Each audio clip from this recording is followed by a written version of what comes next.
Here's what they don't want you to know and how easy making an anti-slice driver can be. But I understand how tempting a £500 anti-slice driver can be, especially if that keeps happening to you. So let me share 5 simple steps on how you can build your own anti-slice driver for around £150. I've got a few tricks up my sleeve for this build. And I also want to share a very valuable tip or even thought when it comes to your driver swing that potentially might mean you don't need an anti-slice driver whatsoever. But more importantly, maybe some of you guys don't slice the ball, maybe you hook it. Well, you'll see my theory on building this driver and then just apply the opposite of what I'm doing to alleviate your bad shot to the left. Now we are solely focusing on club face and where it's pointing at the point of impact. Because lots of people think a big slice out to the right, or let's say push slice, means you have to be coming over the top a lot. And I will be coming over the top a lot to prove how good this build is. But as you can see there, that's a relatively neutral path, 1 degree out to in. But because the face was so open at impact, it is going to go, well, 74 yards offline. So these 5 steps are solely about keeping the club face more closed. And the reason I feel a £500 anti-slice driver is a waste of money is that no one wants to slice the ball. And it is a technique fault, there's no question. So unless you're in the later part of your journey golfing career, you've had surgery, you haven't got a great range of movement, meaning that you will always come over the top, then okay, yes, club fitted, £500, retirement present, anti-slice driver, I'm on board for. But for the other 90% that are looking for a quick fix, let me show you a £150 one that, dare I say, will do better than any anti-slice driver in 2025 because I got a little sneaky trick up my sleeve. Number 1, head type. Every manufacturer brings out a draw bias head. Callaway have had the Max D heads, for example. TaylorMade in the past have had their Max heads. Any driver that has a weight towards the back left or even a weight port down here will be draw biased. As I say, I'll leave a list of some drivers around that £100 to £150 mark that are draw biased and a good starting point for your anti-slice build. Now I've gone for the G400 SFT because it is very forgiving, it is draw bias, and to be honest, they hold their value very well. So if for whatever reason you don't like the driver, you're not going to lose any money on it. But there's also a reason I've got a 12 degree driver, and also I'm going to be lofting this up, and let me explain why. If I turn this up a degree, and some of your drivers potentially can go up 1.5 degrees, not only are you adding loft, but you're also closing the face as well because you're changing the relationship of where that leading edge is on your driver. Let me show you. When we adjust the loft on our drivers, we're changing the position that the leading edge is, and presuming you're always going to keep that leading edge how you normally do it. Some people have it more open, or let's say more closed, but let's say you keep it constant like I've got here with the 2 drivers. One here, this G30 set at standard loft, sits a bit more open to the one here that I've just lofted up, a bit more closed. And as I previously mentioned there, we need the club face more closed at the point of impact. Okay, too much is going to lead into a pull, and again, sometimes that will happen to you, but for that chronic slice that you have 9 times out of 10, the club face more closed is definitely a benefit.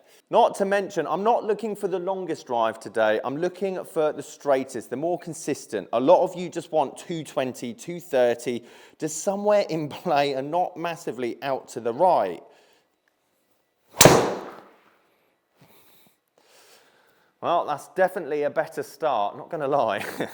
Now, why have I got such little curvature there? It's because I've got so much backspin. There's a reason you can't fade your wedges or fade your 9-iron, and you're quite consistent with it. But as the clubs go up, i.e. driver, fairway wood, hybrid, 4-iron, you name it, the more your backspin is going to come down because that's less loft applied. Therefore, let's say I had a driver with a very low spinning head, low loft, low shaft, and we just spun that at 2,000. In my eyes, you can't have a low spinning, extra long anti-slice driver, because for that person that comes over the top or leaves that club face more open than they should, you will always impart side spin out to the right. It starts at target and then fades off to the right-hand side. The more backspin your ball has, with the more loft, let's say, and that high launching head, the less that 631 side spin is going to take effect. As you can see there, that side spin is almost a seventh of what the backspin is. Therefore, let's say I had a 9-degree driver with a low spin shaft. All of a sudden, the same side spin, 630, and a lot of you will probably be more at 1,000. Rather than it spinning kind of like this at an angle, like my ball did there, it starts spinning more like this. If you have 2,000 backspin and 1,000 side spin, no wonder you get so much curvature out to the right-hand side. It's another reason why you guys that struggle with the slice love a fairway wood, because that loft at the bottom there, guess what? Gives you more backspin. Yes, it might not go as far, but at least you're somewhere in play. So on to step 3, and again at the end I'll show you that even with this anti-slice build that is going to be very anti-slice, of course you can still hit it out to the right, why technique's important and why I'm going to give you that tip. However, let's move on to shaft and what you should be looking for if you're doing a complete rebuild, or let's say you have an anti-slice driver head and you're looking for a new shaft. In this G400 here, I have a Stifflex. This is how it actually came, and I do feel that's quite an interesting build, I must say.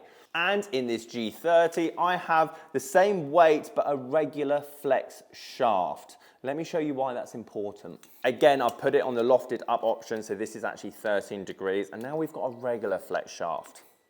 Again, we're keeping it simple and generic, but the lighter the shaft and the more flexible, so regular flex, even light flex isn't a bad option, the more that head wants to turn in. That's called torque. For people who hit big draws and hate the snap hook to the left, they want a very low torque. It's basically a steel rod. That face doesn't want to turn in.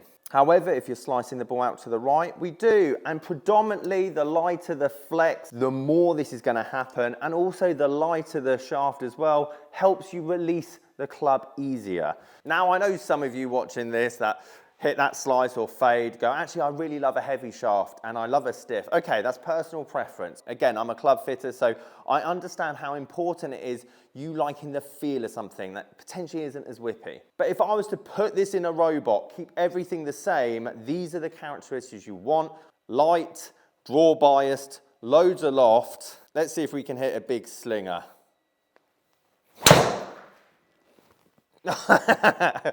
Too much now. All right, let's open these shoulders up. You can tell I can't hit a fade to save my life, can't you? Oh, there she is. Go on. Get back in a bit. Get back in. Just dead straight every time. We're going to talk about club face control with my tip in a minute, but as we can see there, 5 degrees out to in, not that much up on it. Again, we still got the backspin. Now, let's say you've done step 1, 2, and 3, and you're still slicing out to the right. What else could you do? Well, there's a difference between these two drivers, and let me explain why this is going to help. A lot of you guys that have struggled with a slice have been tempted by a mini driver, probably put a mini driver in the bag, and then all of a sudden, slice is gone. You can hit that bad boy, and it goes virtually the same distance as your driver did, but so much more consistent. And realistically, that's kind of what I'm building on the right-hand side here.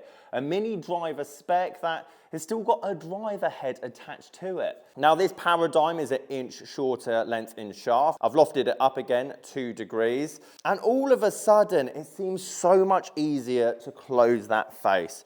Trying to square that face up consistently because the shaft is that much shorter. I've still got loads of loft. Oh, there it is. I was waiting for it. Go on, cut the corner. Cut the corner. Oh, it's because I've got a Stifflex shaft in it. Length of club plays a massive part on your ability to close the face, aka release the club. It's why predominantly us amateurs pull our wedges, hit our 8 iron, 7 iron, 9 iron pretty straight, because let's be honest, that's the one we practice with most. And then as soon as you get to 3-wood and driver, 45 inches long, that same technique where you drive with the hands keeps this open, and because it's so long, all of a sudden we've got a millisecond to close that face. Now, I must warn you, especially with graphite shafts, once you cut an inch off the end of it, it's very seldom you can really put it back. You can plug it, but again, it is a bit dicey. But let's say you've got an old faithful in the garage, you want to play around with a shorter driver, and yes, it's going to lose you distance, but you might make that up by finding the middle, and especially being able to close the face. Go on, she's got to be the one. Surely. Go on. Big bounce off the rocks.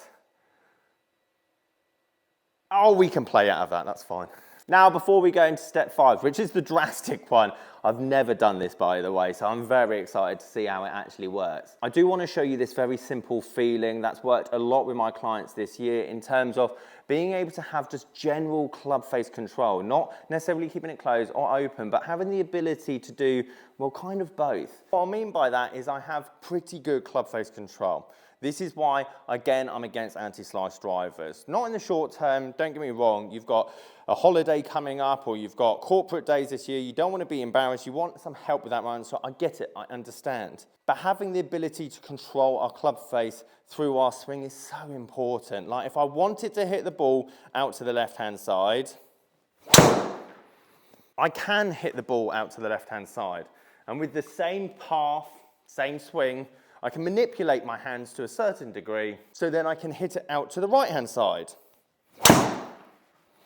Again, it's a really important technique in the game, and let me tell you how you can get the feeling. Too many of us power the swing with our left hand, and it makes sense, especially when you're using like a club like this. Or let's say you've played a lot of cricket, a lot of hockey, whatever's left hand dominant, down. Get down into that ball, create compression, hit like that, get that ball up in the air.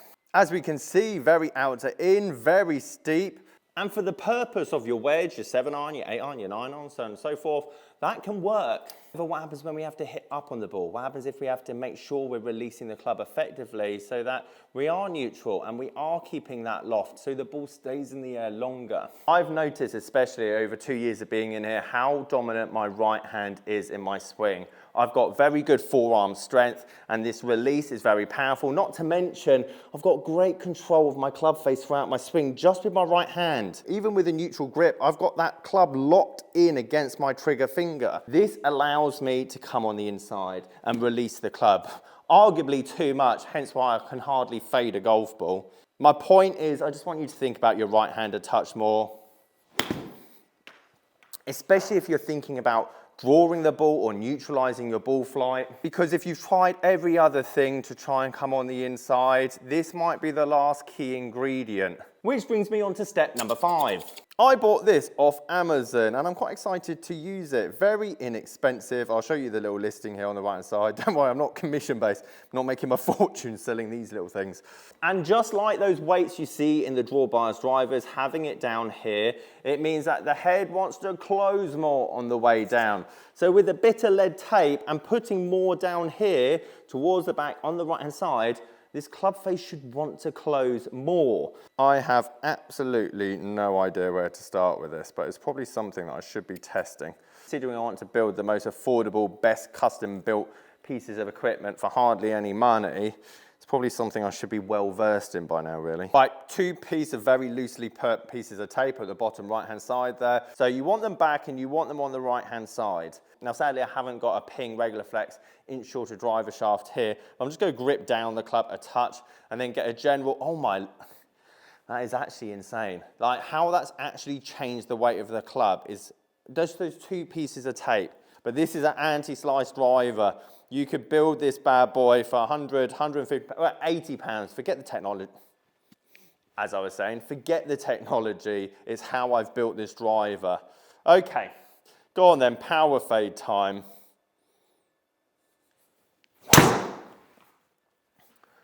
That is, I've tried so hard to hit that up to the right-hand side and it's gone dead straight. 0.2 out of 10, Simon, that is pathetic. Use your left arm more. Right, big power slice. Here we go, 12 degrees across it. There it is. There, I can't believe how little that is moved. That is insane. For me, 4.5 degrees out to in is arguably as much as I can get. Now, before I hype this up too much, and why I'm telling you not to spend £500 on an anti-slice driver is because, of course I can, oh, it kind of wanted to come back in, didn't it? Of course I can still leave it massively out to the right-hand side. But this is your £150 anti-slice build that's going to retain its value. Take the tape off once you've got your technique down. You're now more neutral, you now can square the face up, and you can go to a stiff flex or 10.5 degree or whatever it might be. But I'm telling you, you'll struggle to find a 500-pound driver this year that will help your slice more than what I've just built here. Guys, got any questions on your golf bag or golf game, sasgolfacademy.com. Catch you guys later.